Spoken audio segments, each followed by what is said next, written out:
ฮอดน้ำตาสันมีความสุขโลดละอายสิยอม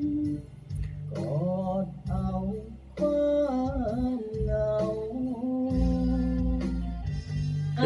คือป่ะเอคือเนาะเออเอามิกซอยเอาดันอันไหนดูบอลสันมีความสุขโลดละอายสิยอมดึงขึ้นเอาความเหงาอันตัวนี้วะ พอใจบ่ยาวดีวะมันดึงขึ้นได้อยู่คันว่าเจ้าเฮ็ดได้ดีกว่านี้ก็ดีสุขโลดละอายสิยอมกอดเอาความเหงาเก็บไว้เก็บตัวนี้ไว้เลยล่ะ